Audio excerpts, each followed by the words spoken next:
ಬನ್ನಿ ಫ್ರೆಂಡ್ಸ್, ಇವತ್ತು ಪನ್ನೀರ್ ಗ್ರೇವಿ ಯಾವ ಥರ ಮಾಡೋದು ಅಂತ ತೋರಿಸ್ಕೊಡ್ತೀನಿ. ನೋಡಿ ಎಷ್ಟು ಚೆನ್ನಾಗಿದೆ ಅಂತ ನೋಡ್ತಾ ಇರ್ಬೋದು. ಈ ಥರ ಪನ್ನೀರ್ ಗ್ರೇವಿನ ಯಾವ ಥರ ಮಾಡೋದು ಅಂತ ತೋರಿಸ್ಕೊಡ್ತೀನಿ. ನೋಡಿ, ನಾನು ಇಲ್ಲಿ ಪನ್ನೀರ್ ತೊಗೊಂಡಿದ್ದೀನಿ. ಇದನ್ನು ಚಿಕ್ಕ ಚಿಕ್ಕದಾಗಿ ಕಟ್ ಮಾಡ್ಕೊಂಡಿದ್ದೀನಿ. ಈ ವಿಡಿಯೋ ಇಷ್ಟ ಆದಲ್ಲಿ ಒಂದು ಲೈಕ್ ಮಾಡಿ, ಶೇರ್ ಮಾಡಿ, ಕಮೆಂಟ್ ಮಾಡಿ, ಪ್ಲೀಸ್ ಸಬ್ಸ್ಕ್ರೈಬ್ ಮಾಡ್ಕೊಳ್ಳಿ. ನೋಡಿ, ಇವಾಗ ನಾನು ಒಂದು ಬಾಣಲಿ ತಗೊಂಡಿದ್ದೀನಿ. ಅದಕ್ಕೆ ಒಂದು 2 ಟೇಬಲ್ ಸ್ಪೂನ್ ಅಷ್ಟು ಆಯಿಲ್ ಹಾಕ್ಕೊತಾ ಇದ್ದೀನಿ. ಬಿಸಿ ಆದಮೇಲೆ ಉಪ್ಪು ಹಾಕ್ಕೊತೀನಿ. ಮತ್ತು ಒಂದು ಅರ್ಧ ಟೇಬಲ್ ಸ್ಪೂನ್ ಅಷ್ಟು ಖಾರದ ಪುಡಿ ಹಾಕ್ಕೊತಾ ಇದ್ದೀನಿ. ಇವಾಗ ಪನ್ನೀರ್ನ ನಾವು ಅದರಲ್ಲಿ ಹಾಕ್ಕೊಂಡು ಚೆನ್ನಾಗಿ ಫ್ರೈ ಮಾಡ್ಕೊಬೇಕು. ನೋಡಿ, ಇದನ್ನು ಚೆನ್ನಾಗಿ ಫ್ರೈ ಮಾಡ್ಕೊಬೇಕಾಗತ್ತೆ. ಒಂದು 2 ಮಿನಿಟ್ಸು ಚೆನ್ನಾಗಿ ಫ್ರೈ ಮಾಡ್ಕೊಳ್ಳಿ. ಪನ್ನೀರು ಉಪ್ಪು ಖಾರ ಚೆನ್ನಾಗಿ ಪನ್ನೀರ್ಗೆ ಹಿಡಿಬೇಕು, ಆ ಥರ ಚೆನ್ನಾಗಿ ಫ್ರೈ ಮಾಡ್ಕೊಳ್ಳಿ.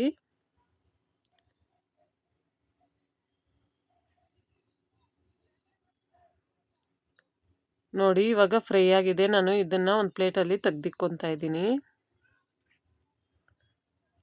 ಮತ್ತು ಅದೇ ಬಾಣಲಿಗೆ ನಾನು ಎಣ್ಣೆ ಇರುತ್ತಲ್ವ, ಅದಕ್ಕೆ ನಾನು ಒಂದು 2 ಈರುಳ್ಳಿನ ಹಾಕ್ಕೊತೀನಿ. ಹಾಕ್ಕೊಂಡು ಅದನ್ನು ಚೆನ್ನಾಗಿ ಫ್ರೈ ಮಾಡ್ಕೊತೀನಿ. ಇದು ಚಿಕ್ಕ ಚಿಕ್ಕ ಈರುಳ್ಳಿ ಫ್ರೆಂಡ್ಸ್, ಅದಕ್ಕೋಸ್ಕರ ನಾನು 2 ಹಾಕಿದ್ದೀನಿ. ದೊಡ್ಡದಾದರೆ ಒಂದೇ ಹಾಕ್ಕೊಳ್ಳಿ. ಮತ್ತು ಒಂದು 2 ಟೊಮೊಟೊ, ನಾಟಿ ಟೊಮೊಟೊ, ಅದನ್ನು ಚೆನ್ನಾಗಿ ಫ್ರೈ ಮಾಡ್ಕೊಬೇಕು. ಇದು ಚಪಾತಿಗೆ, ಅನ್ನಕ್ಕೆ ಎಲ್ಲದಕ್ಕೂ ತುಂಬ ಟೇಸ್ಟಿಯಾಗಿರುತ್ತೆ ಫ್ರೆಂಡ್ಸ್ ಈ ಗ್ರೇವಿ. ನೀವು ಕೂಡ ಮನೇಲಿ ಒಂದ್ಸರಿ ಟ್ರೈ ಮಾಡಿ ನೋಡಿ. ಇವಾಗ ಇದು ತಣ್ಣಗಾದ್ಮೇಲೆ ನಾವು ಮಿಕ್ಸಿ ಜಾರಲ್ಲಿ ರುಬ್ಕೊಂಬರ್ಬೇಕಾಗತ್ತೆ.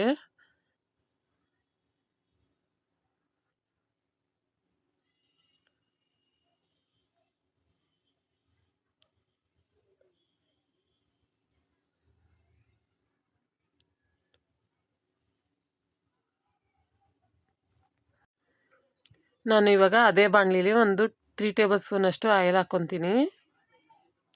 ಆಯಿಲ್ ಬಿಸಿ ಆದಮೇಲೆ ಪಲಾವ್ ಎಲೆ, ಚಕ್ಕೆ, ಲವಂಗ ಹಾಕ್ಕೊತೀನಿ. ಅದು ಸ್ವಲ್ಪ ಫ್ರೈ ಆದಮೇಲೆ ಬೆಳ್ಳುಳ್ಳಿನ ಹಾಕ್ಕೊತಾ ಇದ್ದೀನಿ. ಮತ್ತು ಶುಂಠಿ ಕೂಡ ಹಾಕ್ಕೊತಾ ಇದ್ದೀನಿ. ಸಾರಿ ಫ್ರೆಂಡ್ಸ್, ಬ್ಯಾಕ್ ಸೈಡು ಗಾಡಿಗಳು ಓಡಾಡ್ತಾ ಇದ್ದಾವೆ, ಏನು ಅಂದ್ಕೊಬೇಡಿ. ಇವಾಗ ಇದನ್ನೆಲ್ಲ ಚೆನ್ನಾಗಿ ಫ್ರೈ ಮಾಡ್ಕೊಬೇಕಾಗತ್ತೆ.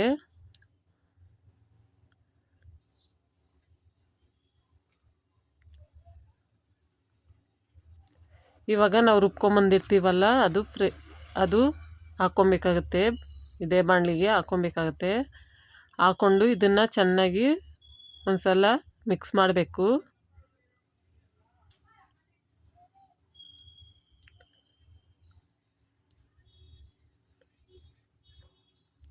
ನಾನು ಇಲ್ಲಿ ಅರ್ಧ ಟೇಬಲ್ ಸ್ಪೂನ್ ಅಷ್ಟು ಗರಂ ಮಸಾಲ, ಅರ್ಧ ಟೇಬಲ್ ಸ್ಪೂನು ಖಾರದ ಪುಡಿ,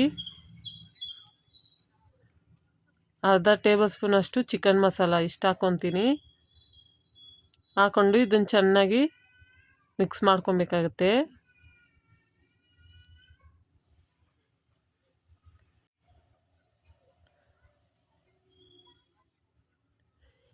ಇವಾಗ ನೋಡಿ, ಚೆನ್ನಾಗಿ ಇದು ಕುದೀತಾ ಇದೆ. ಇದಕ್ಕೆ ಇವಾಗ ಪನ್ನೀರ್ ಹಾಕ್ಕೊಂಡು ಮಿಕ್ಸ್ ಮಾಡ್ಕೊತೀನಿ.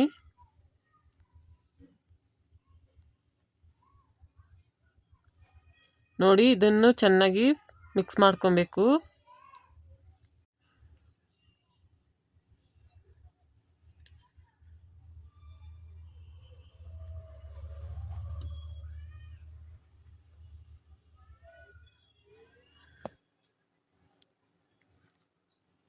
ನೋಡಿ ಫ್ರೆಂಡ್ಸ್, ಇದು ಚೆನ್ನಾಗಿ ಮಿಕ್ಸ್ ಮಾಡಿ ಚೆನ್ನಾಗಿ ಕುದಿಬೇಕಾಗತ್ತೆ. ಆವಾಗ ನಾವು ನೋಡಿ ಈ ಥರ ಚೆನ್ನಾಗಿ ಕುದಿಬೇಕು. ಇವಾಗ ರೆಡಿಯಾಗಿದೆ ಅಂತ ಅರ್ಥ.